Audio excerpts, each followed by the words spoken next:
Dans notre quotidien, l'énergie est omniprésente, cachée dans les kilowattheures de nos factures d'électricité, dans l'essence des voitures ou encore dans la chaleur du soleil. Tout cela est lié à l'énergie, ou plus exactement à différentes formes d'énergie. Le mot énergie vient du grec ancien energeia, qui signifie la force en action. Ce concept scientifique est apparu avec Aristote. Cette grandeur physique peut être ressentie dans l'effort que l'on doit faire pour réaliser une action. Comme par exemple lever un objet de 100 grammes à 1 mètre de haut, soit environ 1 joule, l'unité de mesure de l'énergie dans le système international. Ainsi, l'énergie est employée pour caractériser de nombreuses actions. Se déplacer, se chauffer, fabriquer des objets, vivre au quotidien.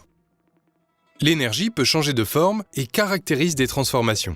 Par exemple, la combustion transforme le bois en fumée et en cendres, ce qui libère de l'énergie communément appelée feu ou chaleur.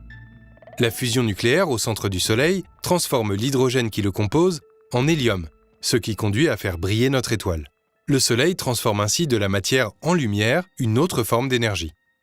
Lors de cette transformation, la quantité totale d'énergie se conserve, c'est-à-dire que l'énergie présente initialement doit se retrouver totalement en faisant la somme des énergies libérées à la fin du processus de transformation.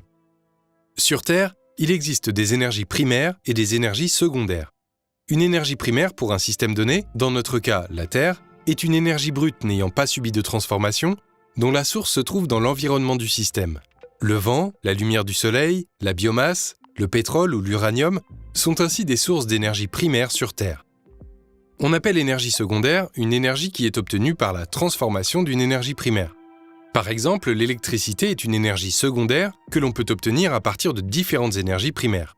La lumière du soleil avec des panneaux photovoltaïques, l'énergie nucléaire avec des réacteurs, l'énergie hydraulique avec des barrages, ou encore l'énergie du vent avec des éoliennes. L'essence, le gasoil et les biocarburants sont également des énergies secondaires. On les obtient par la transformation du pétrole ou de la biomasse. L'hydrogène, qui n'existe pas à l'état pur sur Terre, est également une énergie chimique secondaire. D'un point de vue scientifique, l'énergie ne se produit pas, elle ne se consomme pas, elle se transforme.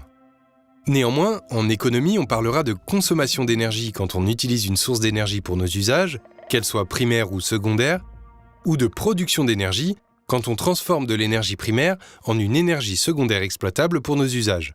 Par exemple l'hydrogène, l'électricité ou encore l'essence. Revenons à notre facture d'électricité et à ses kilowattheures, à ne pas confondre avec le watt, l'unité de la puissance, qui mesure la quantité d'énergie libérée par seconde. Le kilowatt-heure est ainsi l'énergie utilisée en 1 heure par un appareil de 1000 watts, comme votre lave-vaisselle. Une vaisselle d'1 heure utilisera environ 1 kWh, soit 3,6 mégajoules, qui se traduiront par un peu moins de 20 centimes sur votre facture. Ainsi, les kilowattheures de notre facture d'électricité mesurent bien une quantité d'énergie.